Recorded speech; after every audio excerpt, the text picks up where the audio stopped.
Hello everybody! It's Maria again. Katatapos ko lang galing sa work pero dadaan muna tayo kila MJ kasi Tuesday ngayon at meron silang mga fresh vegetables. Tayo na!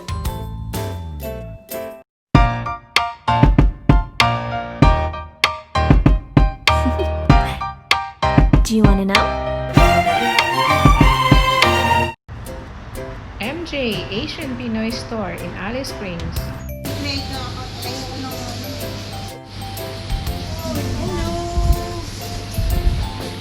Meron silang fresh sour mango.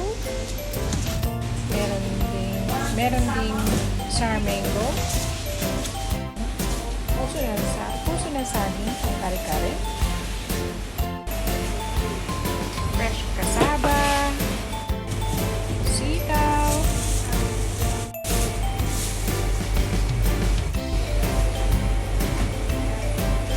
Patola. Okra. Long melon. Papaya. Marami talaga mabibili dito. Pag pumunta kayo dito, para kayong nasa Pilipinas na talaga. Ayan, madami silang mga tinda.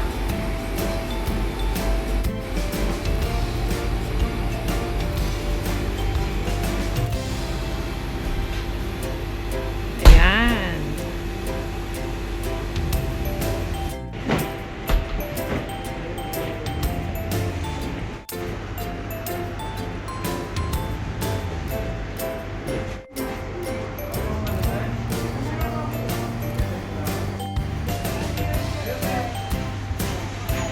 Ayan, mga different pansit.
Ayan, may-ari, si MJ.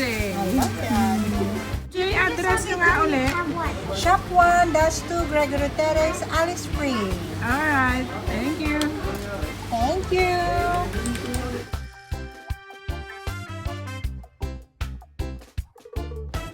Ito ang mga ingredients sa ating lulutuing pinakbet with gata. Kamatis, bawang at sibuyas, bagoong isda, chicken, at gata.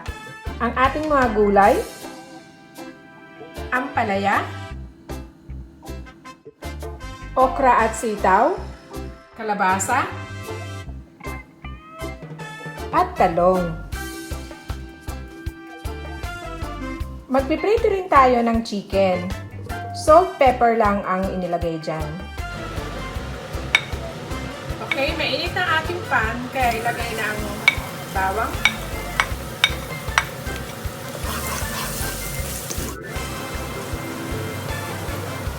At ilagay natin ang sibuyas.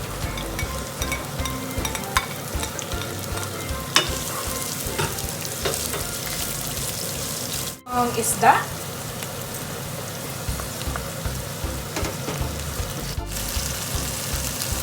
Ilagay na rin natin ang chicken.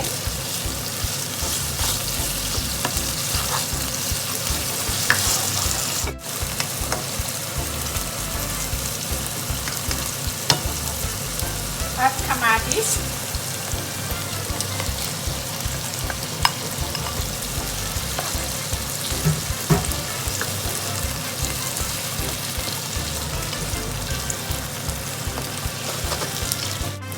Ayan, takpan lang natin ng konti. Okay, yan. Pwede na. At lagyan na rin natin ng 1 cup of water. Usually, ginagamit namin yung boiled water na. Or yung talagang bagong kulo. At takpan ulit. Okay. Ngayon, kulong-kulo na siya. Pwede na rin ilagay ngayon ang kalabasa.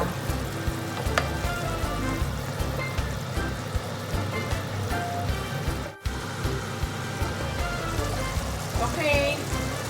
Medyo half-cook na ang kalabasa. Pwede nang ilagay ang talong.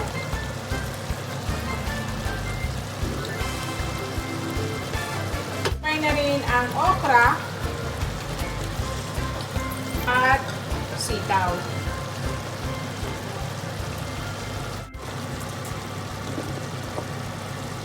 Pati na rin ang ampalaya.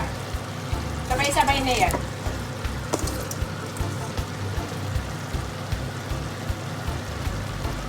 Ayan. And then, takpan ulit. Okay. Pwede na siyang haluin.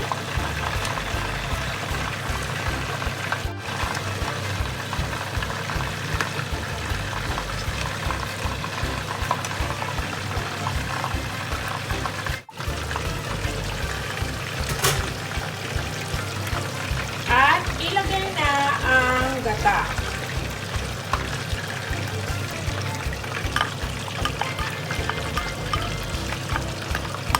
Ayan.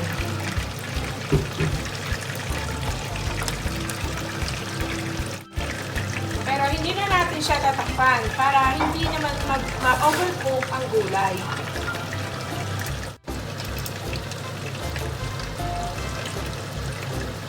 Ayan, malapit nang maluto ang ating gulay. Luto na ang ating pinakbet na may gata.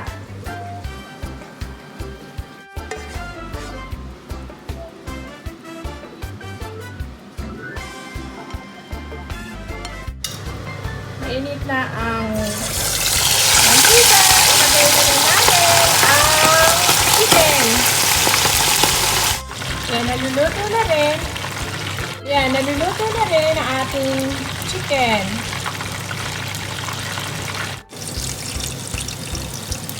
Luto na rin ang ating chicken. Luto na rin ang ating fried chicken. Ayan! Luto na ang dinner! Kain tayo! Salamat sa panonood niyo sa aming mga videos. At don't forget to pray bago matulog at sa pagising sa umaga. Bye!